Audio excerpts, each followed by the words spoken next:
Power associated, average power associated with the resistance, power in AC circuit with the resistance only. अब हम लोग को power के लिए इक्वेशन बनानी है, और पावर के लिए इक्वेशन किसके लिए होगा? हमारा रेजिस्टेंस के लिए। और रेजिस्टेंस के लिए हमारा फेजर स्टेट क्या होता है? What is the phasor state for resistance? Zero. The EMF and current आ रही ना सेम फेज, ईएमएफ करंट किसमें होता है? सेम फेज में, और इनके बीच में फेज डिफरेंस कितना होगा? Zero.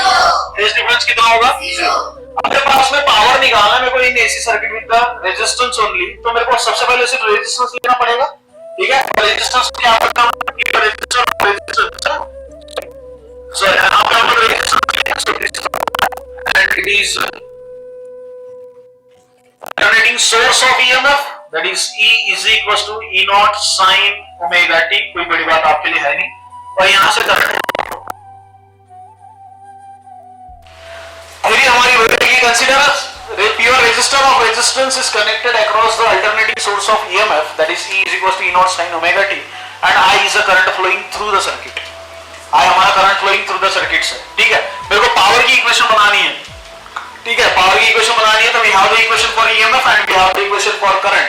So what is the equation for EMF? E is equals to E naught sin omega t, E naught sin omega t, ठीक है? और यहाँ दोनों में हम लोग को समझ में आता है कि भैया there is a sine wave, and when there is a sine wave, so that is I is equals to what? I naught sin omega t, ठीक है? यहाँ पर मैं करंट के लिए, EMF के लिए भी हमारी साइन वेव है, और हमारी करंट के लिए भी आपकी साइन वेव है, ठीक है? मतलब both are starting from the origin. कहां से स्टार्ट होगी? ओरिजिन। और एक कंप्लीट साइकिल के लिए अगर मैं बात करूं, अगर मैं पावर ले लूं, है आप लोग ने देखा है इसके बाद हम लोगों ने ग्राफिकल रिप्रेजेंटेशन दोनों के लिए बनाए हुए हैं। सो ग्राफिकल रिप्रेजेंटेशन कहता है कि यहाँ पे हमारा ई नॉट होगा, यहाँ हमारा माइनस ऑफ होगा, यहाँ हमारा आई नॉट होगा, यहाँ हमारा माइनस ऑफ आई नॉट होगा, ठीक है? हम लोग यहाँ पे ये ग्राफिकल रिप्रेजेंटेशन नहीं बनाना है, बट बस समझ रहे कि यहाँ से हो क्या रहा है। अगर मैं ई के लिए इक्वेशन बनाऊं तो ई के लिए कुछ हमारी साइन वेव्स कुछ ऐसी बनेगी, और आई के लिए मेरी साइन वेव्स कुछ ऐसे बनेगी, ठीक है? So these are these waves for E is equals to E naught sin omega t, E is equals to E naught sin omega t, और ये हमारा क्या है? I is equals to I naught sin omega t, ठीक है? अब दोनों के इसमें देखो साइन वेव्स है, और साइन वेव्स के लिए अगर मान के चलिए हमारा जीरो है, और टाइम फ्रेम ले लो यहां से यहां तक, तो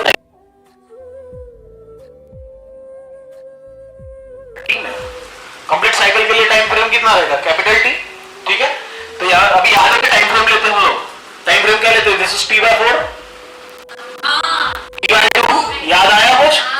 3t/4, एंड दिस इज ये t आता है, अरे आता ही नहीं आता, ठीक है? So this is a time frame for one complete cycle. So for one complete cycle के लिए टाइम फ्रेम कहां से चालू हो रहा है? जीरो से लेके खत्म कहां हो रहा है? कैपिटल टी में, क्लियर? ये इसलिए हम लोग डिस्कस कर रहे हैं क्योंकि हम लोग को उसमें लिमिट्स ऑफ इंटीग्रेशन लेनी है। So when we have taken the limits of integration, so this starts from zero and it is ends at t, ठीक है? चलिए, तो हमारे पास में दोनों साइन वेव्स है, साइन वेव्स होने के कारण मेरा टाइम कहां से चालू होगा? जीरो से खत्म कहां होगा? मेरा t में। So we get the equation for power, तो मेरे को पावर सॉल्व करना है, पावर इक्वेशन बनानी है, तो पावर का फॉर्मूला होता है E into I, होता है क्या? तो पावर का फॉर्मूला क्या है? V into I होता है ना, और वही हम लोग किसमें रिप्लेस कर रहे हैं?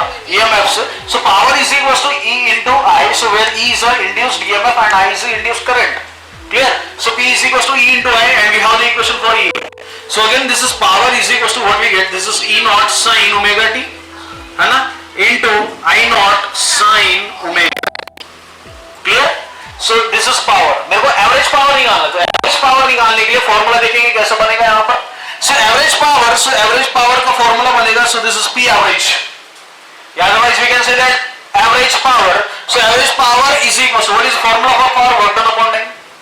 तो पावर का फॉर्मूला क्या होता है? वर्क डन अपॉन, अगर वो पावर का formula work done upon time, so P is equals to work done divided by time. फिर से वर्क डन बना लो तो क्या P into T हो जाएगा?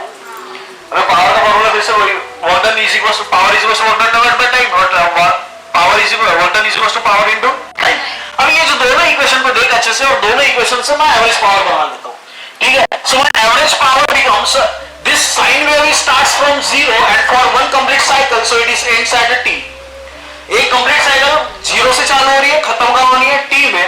इसीलिए देख अब इधर अच्छे से, this is p into t again, so it is integration of zero to t। Integration कहां से चालू होगा? जीरो, खत्म कब हो रहा है? t, कंप्लीट साइकिल के t, क्लियर? और बचा क्या वहां पे? इनसे p into dt divided by this is c again, power is equals to work done upon time, work done is equals to power into time, so is power into time and we are taking the integration because for a complete half cycle, for a complete cycle. So for a complete cycle, so this starts from 0, it is ends at a t and the formula is p into t है, तो इस p into dt. Again integration it's a 0 to t और नीचे क्या है वहाँ पे t, so again it's a dt. लोग समझा फॉर्मूला कैसे बना? दोनों फॉर्मूले यूज किया मैंने यहाँ पर दोनों, ठीक है. So average power, we have to calculate the average power. So what is average power? So it is starts from 0, it is ends at a t. So this is power is equals to work done divided by time and work done is equals to p into t. ठीक है, इसका मतलब हम लोग फिर से यहाँ अगर मैं बनाऊं तो p is equals to यहाँ वर्क डन की समय p into t divided by t होगा and this starts with the integration. आप समझा? अभी आप समझा क्या? और कंप्लीट साइकिल के लिए t 0 to t and again 0 to t but t is replaced by dt and this t is replaced by dt. समझा आप? ठीक है, चलिए अब मैं सारी वैल्यू पुट कर देता हूँ यहाँ पे. सो सी अगेन एवरेज पावर मेरे को निकालना है. अगेन फिर से सो p average, so p average is equals to equation देखिए integration 0 to t. So what is value of p? P is equals to e naught sin omega t, I naught sin omega t, e naught sin omega t, I naught sin omega t. फिर से क्या है dt. अभी p put कर दिया ना, अभी ये बचा क्या dt आएगा अभी dt. इसका कोई काम नहीं है.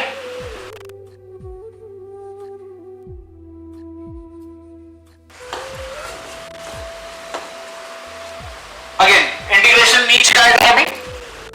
So this is integration 0 to t. ठीक है. Now see the rearrangement of this equation. P average is equals to integration 0 to t e naught I naught, दोनों को पास में ले लेता हूँ, sin omega t ठीक है into dt divided by integration of 0 to t into dt. What is integration of dt? T. And there is a limit of 0 to t, so it's a t minus 0. Upper limit minus lower limit. ठीक है, तो यहाँ क्या बच गया t. ये पूरा इसका इंटीग्रेशन कितना हो गया t. ठीक है, तो p average is equals to ये e naught आया बाहर, so I naught बाहर integration 0 to t sin square omega t into dt और नीचे क्या आ गया t. समझा कैसे आया? अबे integration of 0 to t into dt का इंटीग्रेशन t होगा. कैसे होगा कि भैया इंटीग्रेशन ऑफ dt t और लिमिट पुट करते हैं अपर limit minus lower limit t minus 0, so it's only t. ठीक है. हाँ, this is sin square omega t dt. So what is the integration of sin square omega t dt? हाँ, आप इसका integration कैसे solve करेंगे? हाँ, अभी इंटीग्रेशन हो चुका है ना तुम्हारा, तो इंटीग्रेशन हो चुका है तो कैसे इंटीग्रेशन सॉल्व करेंगे इसको? मैंने पहले बोला था इंटीग्रेशन आने वाला बाद में, याद करो जब ही बोला था मैंने. कई लोगों की याददाश्त अच्छी होंगी तो उनको पता चलेगा कि मैंने पहले बोला था. ठीक है, चलिए. हाँ, पता है नहीं आएगा तुम लोग को. देख इधर उसका, हालांकि मेरे को यहाँ पे इंटीग्रेशन डायरेक्ट बताना पड़ेगा, ठीक है, बट तुम लोग को आ ही नहीं रहा तो बताना भी पड़ेगा कि कैसे आया हुआ है. सो इंटीग्रेशन अगर मैं ले लूं i is equal to integration 0 to t sin square omega t dt. तो सबसे पहले तो यहाँ फॉर्मूला लगाना पड़ेगा और वो फॉर्मूला होगा मेरा i is equal to integration 0 to t, so 1 minus square लाएंगे तो फिर से cos स्क्वायर का फॉर्मूला लेना पड़ेगा. cos 2 थीटा और 2 थीटा की जगह ओमेगा टी डिवाइडेड बाय 2 और यहां ये इसका मल्टीप्लाइड बाय dt. फिजिक्स का मास्टर मैथमेटिक्स पढ़ा रहा है. हाँ, so again this is i is equal to integration. अब यहां इंटीग्रेशन सेपरेट करेंगे 0 to t, so it's 1/2 dt minus integration to t cos omega, तो cos 2 omega t divided by 2 into dt. ठीक है. हाँ, अब देखिए सर फिर से integration. So this is integration dt, तो यहां i इज इक्वल टू 1/2 बाहर integration 0 to t again this is dt है क्या? हाँ, तो अगेन माइनस ये 1/2 यहां फिर से बाहर 0 to t, this is cos 2 omega t dt। Clear? हाँ, अब देख फिर से इधर इंटीग्रेशन t और upper limit minus lower limit capital T, तो I is equal to capital T divided by 2 होगा क्या? हाँ, अब इधर चलिए minus 1/2 integration of cos minus sine की प्लस साइन, माइनस साइन की plus sine, plus sine twice omega t, नीचे फिर से twice omega, differentiation of twice omega t होगा क्या? And this is differentiation of twice omega t, so this is integration and limit is 0 to t, limit बचा है ना 0 to t, ठीक है? So again this is I is equals to this is t divided by 2 minus 1 divided by 4 omega, minus 1 divided by 4 omega and this is sin twice omega t और ये limit से 0 to t, limit put करें यहां से, ठीक है? So again I is equals to this is t divided by 2 minus 1 upon 4 omega, ठीक है? चलिए sin 2 omega capital T minus sine 2 omega 0 और साइन 0 0 हो जाएगा, ठीक है? इसका मतलब माइनस कितना डायरेक्ट 0, समझा कैसे आया? क्योंकि साइन हम लोग t पुट कर रहे हैं, मतलब लिमिट्स पुट कर रहे हैं, तो लिमिट्स में लोअर लिमिट्स क्या है तेरी 0, t की जगह आएगा 0, 0 इंटू ट्वाइस ओमेगा 0, तो साइन 0 0, तो डायरेक्ट कितना आ गया 0। So again I is equal to t divided by 2 minus 1 upon 4 omega, हाँ, again sin 2 omega by t, so what is omega? Angular frequency, so this is sin twice omega 2 pi by t, omega क्या होता है 2 pi by t multiplied by फिर से t, clear? हाँ, so now this t and t get cancelled, this is 4 pi, ठीक है? So I becomes I is equals to t divided by 2, ठीक है, minus 1 upon 4 omega cos sorry sin, and what is value of sin 4 pi? What is value of sin 4 pi? 0. It means that this total term is 0. So what is the final integration? Final integration कितना? So this is the integration of t by complete integration, and this is the complete integration of I is equal to 0 to t sin square omega t dt का integration कितना आता है? t by 2। चलिए इधर आ जाइए फिर से वापस, ठीक है? अब मेरे को यहां से डायरेक्ट क्या लिखना है? t by 2 क्या लिखना है? क्योंकि integration 0 to t sin square omega t dt का इंटीग्रेशन कंप्लीट सॉल्व करके दिया हुआ था, ठीक है? बट उसका कोई काम नहीं है, आप लोग डेरिवेशन सॉल्व करते समय में वो नहीं लिखेंगे, डायरेक्ट आंसर क्या लिखेंगे? t by 2। अब पता है आपको होना चाहिए कैसे आया हुआ है, इसलिए बता दिया है। So now see again this is average power, so average power is equals to E naught I naught divided by t and the complete integration of this one, this is t divided by 2, this t and this t get cancelled, so what the term remains? P average is equals to E naught I naught divided by clear? अरे समझा क्या?